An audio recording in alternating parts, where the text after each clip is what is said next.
Olá, pessoal. Nós vamos apresentar nosso trabalho sobre fake news na nutrição. Meu grupo é composto pela Aline, Débora, Leonardo, Letícia, Maria Luísa e Roberto. Fake news, na sua definição, significa notícias falsas, mas em alguns artigos ela pode aparecer também como histórias fabricadas, boatos, manchetes ou os clickbaits, que seriam as iscas de cliques, que são estratégias de divulgação online perigosas que utilizam títulos sensacionalistas para gerar mais cliques nessas reportagens. Os mapeamentos, existem quatro grandes grupos de mapeamentos, que são as plataformas digitais, que envolvem sites como o próprio Google e redes sociais, como o Facebook e o WhatsApp, organizações de pesquisas de sociedade civil e média, por exemplo, governos e órgãos estatais, como os tribunais de conta, e, por último, os organismos internacionais. Existem várias definições em vários artigos, e eu trouxe 3 delas para vocês.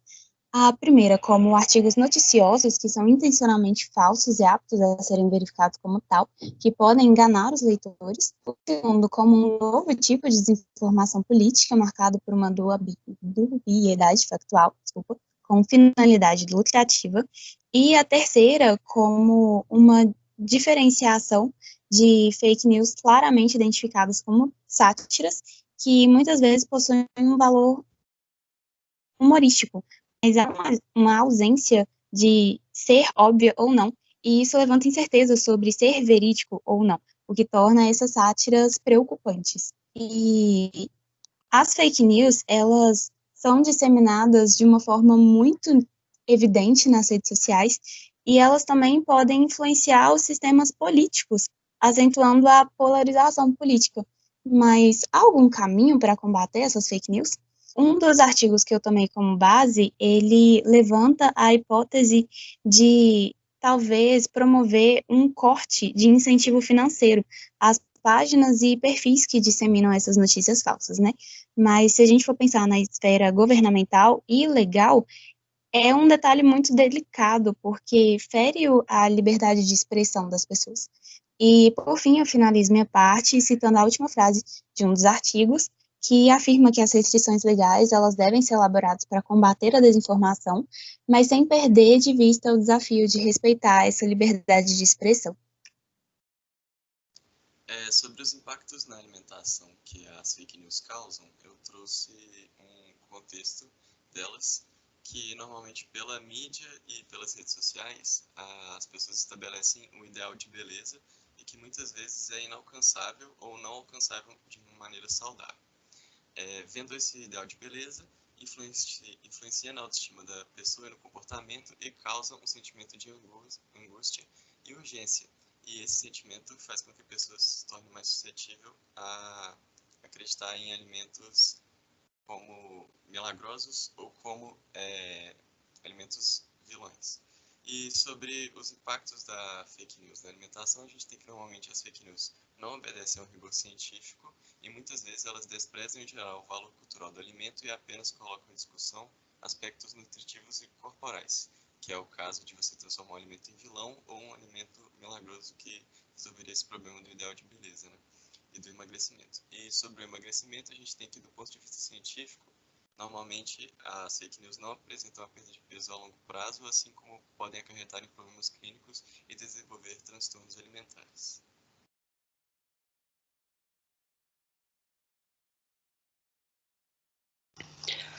Bom, uma fake news que nós escolhemos diz respeito ao glúten, mas primeiro a gente precisa de entender o que é o glúten.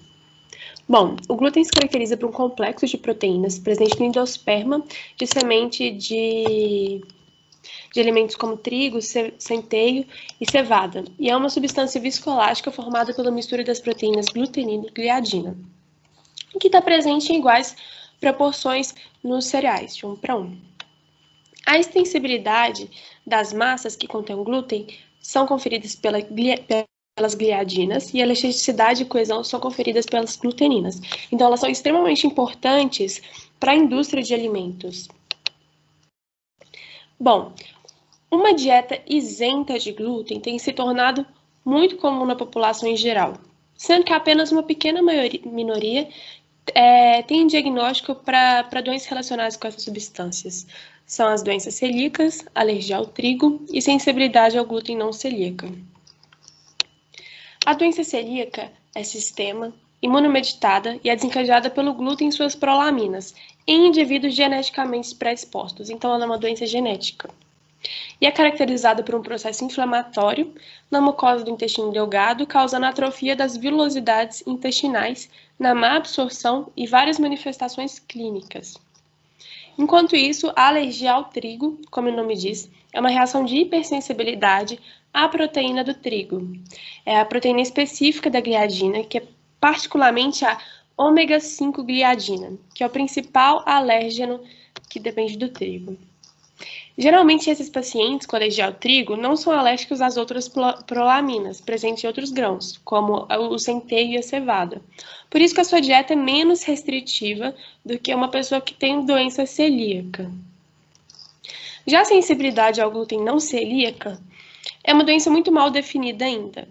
A gente sabe que está relacionada ao consumo do glúten, porque quando se retira o glúten da dieta, quando se exclui o glúten, os sintomas intestinais ou extraintestinais desaparecem. Só que o diagnóstico de doença celíaca e alergia ao trigo foram excluídos. Então, por isso que ela é mal definida ainda. Pode passar.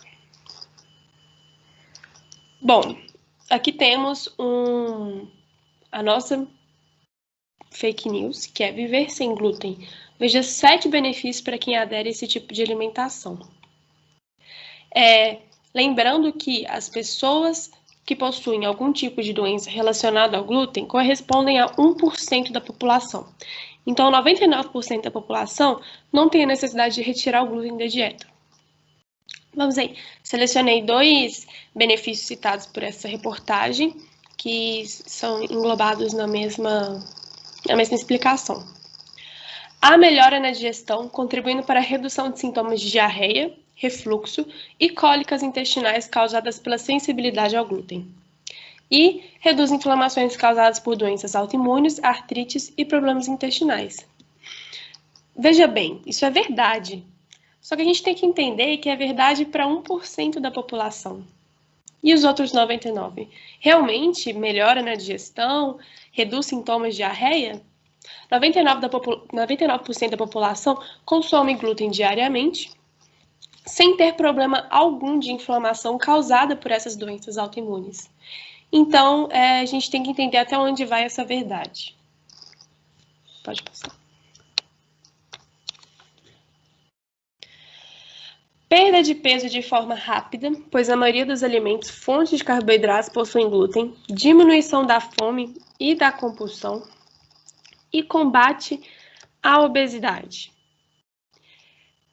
Segundo Chang, 2013, não é certeza que alguém irá perder peso em uma dieta sem glúten. Na verdade, acontece muitas vezes o oposto para pacientes com doença celíaca. Numa pesquisa feita por esse Chang, em 2013, eles avaliaram crianças sem glúten numa dieta de pelo menos 1 ano e de adultos também na mesma dieta. E descobriu que essas crianças, uma proporção de crianças com sobrepeso, aumentou de 11% para 21% na dieta sem glúten. E enquanto isso, os adultos com doença celíaca ganharam ganho de peso ocorrido em 27% dos pacientes. Então, 27% dos pacientes com doença celíaca que aderiram à dieta sem glúten ganharam peso. Então, a gente tem que avaliar isso muito bem. Pode passar. Bom, essa é uma pesquisa feita na UFMG, lá no prédio de enfermagem, pelo Henriques 2018. Ele pegou 32 pacientes, 32 mulheres eutróficas, dividiu em 2 fases e a fim de observar o efeito da retirada das fontes de glúten na evolução corporal antropométrica dessas voluntárias. E os resultados que ele obteve indicaram que a exclusão do glúten da dieta não acarretou em perda de peso, bem como a presença do glúten não contribuiu para a elevação do mesmo em mulheres eutróficas. Muito pelo contrário, houve perda de peso associada à redução da massa gorda após 3 semanas na dieta que continha o glúten. E também houve aumento do consumo de proteína e redução de carboidratos no período com glúten. Logo, a exclusão do glúten pode levar ao consumo de uma alimentação hipercalórica e com consequências sobre peso secundário. Então, a gente tem que ter muito cuidado com esse tipo de afirmação, né? Porque uma das consequências da doença celíaca é a atrofia da mucosa intestinal e má absorção de nutrientes. Logo, quando se exclui o glúten da dieta, assim, retirando esse agente que agride o intestino, o intestino desinflama e se recupera e logo volta a absorver os nutrientes de maneira adequada. E após esse período de desnutrição, o corpo tenta correr atrás do prejuízo. E também tem outras explicações, como eu já citei, que não necessariamente a retirada do glúten vai levar a um emagrecimento e, assim como consumir glúten, não necessariamente vai levar a um ganho de peso. Bom, outros dois benefícios citados pela reportagem. Diminui alterações de pH que provocavam danos aos ossos e previne o aparecimento de osteoporose e anemia nas pessoas que apresentam a sensibilidade ou alergia à proteína do glúten e que acabam comprometendo o funcionamento normal do intestino. É falsa, é muito falsa, só que sempre tem aquele porém. Uma pessoa que possui alguma doença relacionada ao consumo do glúten, como doença celíaca, a inflamação na mucosa do intestino delgado, em pacientes celíacos, veja bem, não tratados, causa má absorção dos nutrientes, ou seja, aqueles minerais, vitaminas, antioxidantes, incluindo aqueles nutrientes que a gente precisa para manter para fazer a manutenção da massa óssea. Então, sim, tem pesquisas que relacionam a osteoporose, porém, há pacientes celíacos não tratados. Então, para mais de 99% da população, que geralmente as pessoas com doença celíaca se tratam, retiram o glúten da dieta, pode ocorrer essa osteoporose ligada ao consumo de glúten, mas em sua maioria isso é falso, muito falso.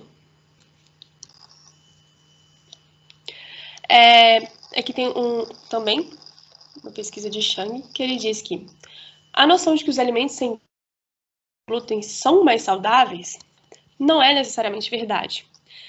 Os produtos de panificação sem glúten geralmente contêm menos fibra do que uma base de trigo e ainda podem conter gordura e o açúcar que estão presentes na versão convencional. Então a gente tem que ter muito cuidado ao retirar o glúten da dieta. Pode passar. Muito interessante esse parecer que encontramos na internet da CRN3 a respeito da restrição ao consumo de glúten.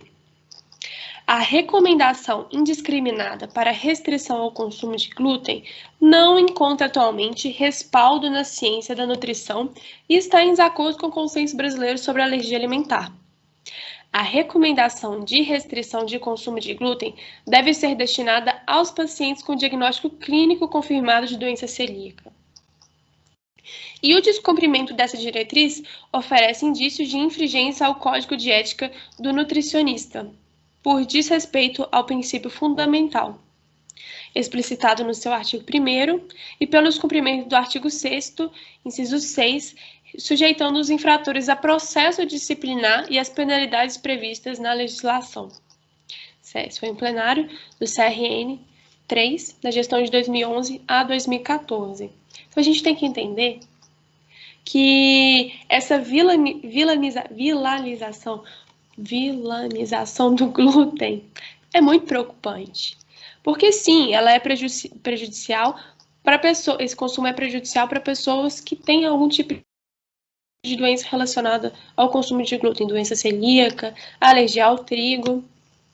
E para as outras pessoas, esse consumo é normal, é cultural, está presente diariamente nas refeições e não trazem esses malefícios. Então, a gente tem que balancear muito essas questões.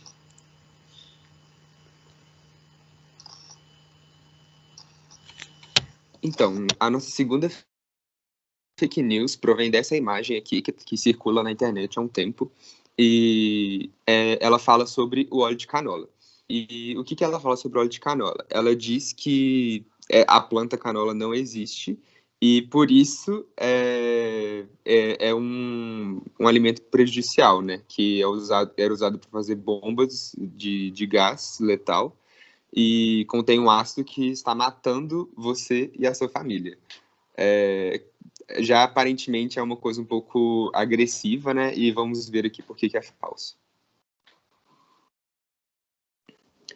Bom, o que sabemos sobre o óleo de canola, na verdade, é que ele é um óleo muito bom e que tem vários fatores que podem ser positivos para a saúde, que incluem estabilização do nível de insulina e aumento da sensibilidade à insulina, possível redução de células cancerígenas, além de ser oxidante e vários outros fatores aí. Pode passar. Bom, a verdade sobre o óleo de canola é que ele pode ser considerado um dos óleos vegetais mais saudáveis, por causa dessas funções biológicas que foram apresentadas na imagem anterior, e também pela redução de fatores de risco de algumas doenças, não possuindo, de forma alguma, a letalidade que a notícia falsa afirmou.